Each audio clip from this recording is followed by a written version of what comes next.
ఇవ్వాలని చెప్పి ఖచ్చితంగా దీక్షలు చేయండి.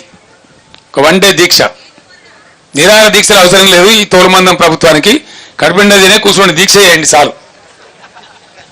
వీళ్ళ కోసం మనం ఉపవాసం ఉండే అవసరం లేదు.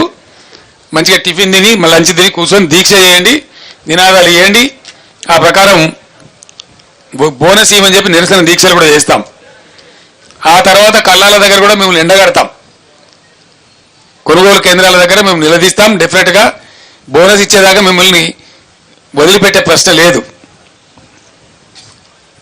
దయచేసి రైతాంగానికి నేను మళ్ళొకసారి అప్పీల్ చేస్తా ఉన్నా, ఆత్మహత్యలు చేసుకోకండి, ఏం మునిగిపోదు.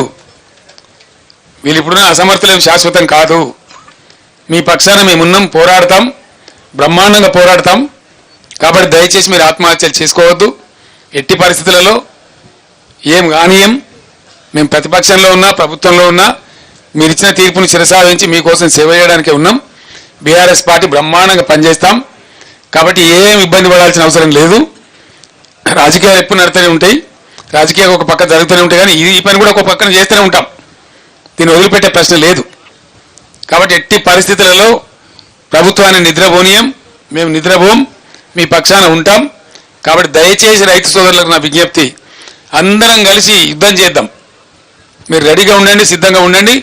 ఎక్కడికక్కడ ప్రజాస్వామ్య పద్ధతిలో మనకు హక్కు ఉంది కాబట్టి ఫైట్ చేద్దాం, యుద్ధం చేద్దాం.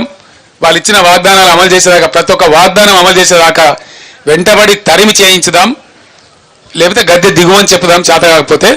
ఆ విధంగా ముందుకు పోరాడదాం, మన హక్కులు సాధించుకుందాం. కానీ మీరు మాత్రం ఆత్మస్థైర్యం కోల్పోయి ఎటువంటి పరిస్థితులలో దయచేసి ఆత్మహత్యలు చేసుకోవద్దు, నిరాశకు గురి కావద్దు.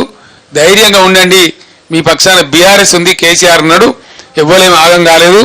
కాబట్టి ముందుకు పోదాం, పోరాటం చేద్దాం. ఆ రకంగా ముందుకు పోదామని తెలియజేస్తా ఉన్నా. No questions today, no politics today.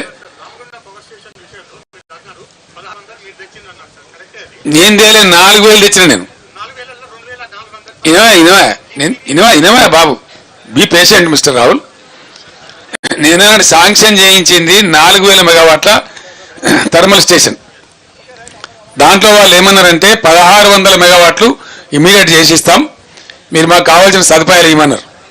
అప్పుడు నేను ముఖ్యమంత్రిగానే దానికి వాటర్ అలొకేట్ చేసినాం, ఎల్లంపల్లి బ్యారేజ్ నుంచి భూమి అలాట్ చేసినాం, వాళ్ళు అడిగిన పర్మిషన్లను ఇచ్చినాం, మొదలు పెట్టినారు. 2 ఏళ్ళు ఆలస్యమైంది, అయినా 1,600 మెగావాట్స్ వచ్చింది, యాడ్ అయింది. Then what is your question?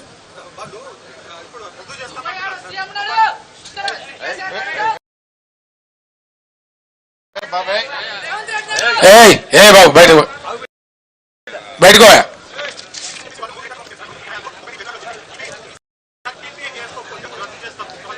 ఎవరు చేసుకోవాలి ఇప్పుడు పీపీఏ చేయాలి? అదే దానికి నన్ను అడతావా క్వశ్చన్? దానికి నన్ను అడతావా అంటున్నా నేను అనేది. మా హయాంలో కమిషన్ కాలే. మిస్టర్ రాహుల్ మాజీ పవర్ మినిస్టర్ నా పక్కనే ఉన్నారు, మాజీ పవర్ మినిస్టర్ నా పక్కనే ఉన్నారు. నేను పూర్తి సమాచారం మాట్లాడుతున్నా. దాన్ని ఏమంటారంటే సిఓడి చేయడం అంటాడు, కమర్షియల్ ఆపరేషన్ స్టార్ట్ చేయడం. మా టైంలో కాలే. మొన్న కదా ప్రధానమంత్రి వచ్చి కంప్లీట్ ఫైనల్ అయిన తర్వాత మొన్న నేషన్కి అంకితం చేసిండు ఆయన. ఇప్పుడు ఎవరు చేయాలి? పీపీఏ చేయాలి కదా. దానికి నన్ను క్వశ్చన్ అడుగుతావా? మీరు అందరూ వినాలా. మేము డిమాండ్ వాళ్ళు ఇచ్చింది మాకు, మేము ఉన్నప్పుడే ఇచ్చిందండి. Government is a continuous process. మీరు సిఓడి చేయండి, స్టార్ట్ చేయండి, మేము చేస్తామని చెప్పినాం. ఇయ్యాల కాదు కదా, మీకు ఇంకోటి తెలుసుకోవాలి. మీరు తెలియక మాట్లాడుతున్నారు. మీరు తెలుసుకోవాల్సింది ఏంటంటే మేము పీపీఏ చేస్తేనే కదా వాళ్ళ జనరేషన్ పని స్టార్ట్ చేసింది, వర్క్ బిగిన్ చేసింది. ఆ రోజు మేము పీపీఏ చేసినాం. That it self is an agreement. కొత్తగా చేయాల్సింది ఏముండదు. సిఓడి చేసిన తర్వాత మామూలుగా రొటీన్ నడిచిపోతుంది అంతే. అది మామూలు ఫార్మల్ లెటర్. ఎగ్జాక్ట్లీ.